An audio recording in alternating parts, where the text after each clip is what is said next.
Boa tarde a todos, espero que se encontrem todos bem. Hoje irei falar sobre o índice S&P 500.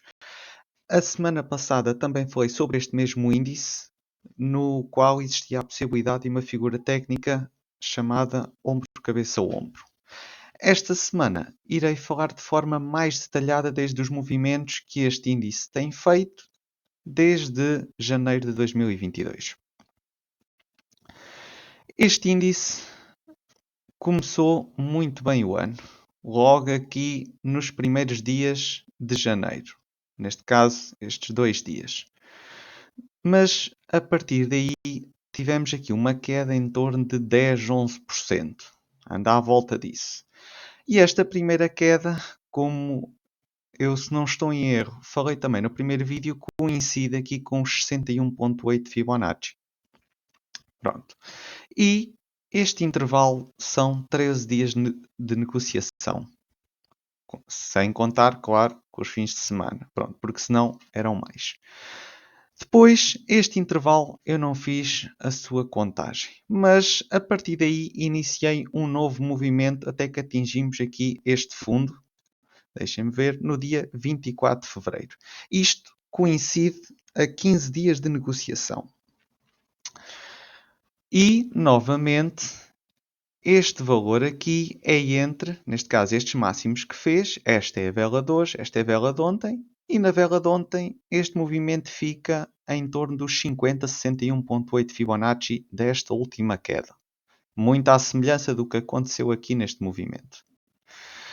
E eu destaco aqui as médias móveis que utilizei. Temos aqui duas médias móveis de curto prazo, a de 20 em tom azul, a de cor branca média de 60. Isto aqui poderá ser curto, médio prazo, depende sempre da ótica de cada investidor. E uma de mais longo prazo, que eu acho que não deixa muitas dúvidas, é a amarela de 250 períodos.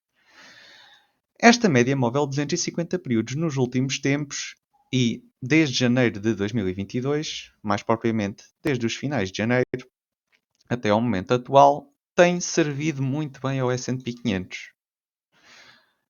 E poderemos ver aqui, não vou dizer que isto é uma zona de consolidação, mas sim de suporte. Pronto. Em time frame diário é uma zona claramente de suporte, apesar das sombras serem, pelo menos nestas duas primeiras velas e aqui nesta, vir um pouco mais abaixo da média móvel 250, mas o preço de fecho, tirando aqui esta exceção, fechou sempre acima desta média móvel. E quando chegámos aqui e andámos aqui a consolidar um pouco, subimos, e isto é aquela retração de 61,8 de Fibo de que vos falei desta queda. 61,8 Fibonacci, teve aqui praticamente, pelo menos aqui um toque mais preciso e aqui teve uma aproximação à mesma. E voltamos novamente à zona de suporte da média móvel de 250 períodos. Tivemos aqui uma subida depois de menor dimensão e voltámos a cair já sem fazer novos máximos. Neste caso fizemos máximos descendentes. E aqui rompemos com bastante força. No final da semana passada voltámos a fazer aqui dois movimentos bastante fortes por parte dos índices. E os mercados voltaram a responder nesta média móvel de 250 períodos. Isto é, se outrora foi aqui um suporte, diria que bastante resistente aqui, porque teve 5 toques e andámos sempre a rondar esta zona, aqui teve menos um toque e foi logo para cima. Nesta zona aqui, ontem tocou lá, antes de ontem fechámos ligeiramente acima, 7, 8 pontos acima, e hoje já estamos a descer. A verdade é que, se fizermos à semelhança do que aconteceu nestes 13 dias e nestes 15, poderemos ver aqui os fundos ou um mercado a tocar no fundo entre 17 e 21 de março. Isto coincide com os contratos, ou neste caso, a expiração dos contratos do S&P 500, que acontecem dia 18. E poderemos aí ver os fundos, neste caso, do mercado, ou deste mercado em específico. Poderá afetar outros, por isso é que eu disse fundos, mas neste caso só queremos ver do índice S&P 500.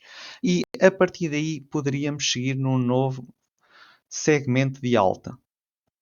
Agora, até lá, e as tensões entre a Ucrânia e a Rússia, como também a inflação, a pandemia, as taxas de juros por parte da Fed, poderão aqui, e falando aqui um pouquinho sobre as taxas de juros da Fed, a expectativa dos investidores já não é de 50 pontos básicos, como há uma semana, duas no máximo era. Essa expectativa desceu bastante por causa desta tensão que se tem vivido.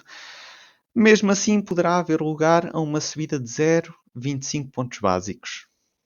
Por isso, não é a subida dos 50 pontos básicos, tem sempre algum peso, mas já não é aquilo que os investidores estavam acostumados e já talvez pudessem ter descontado. Mas vamos ver o que é que sucede até à expiração dos contratos do S&P 500. A partir daí veremos movimentos depois posteriores e também o desenrolar da guerra entre a Rússia e a Ucrânia. Obrigado e uma continuação de uma excelente tarde.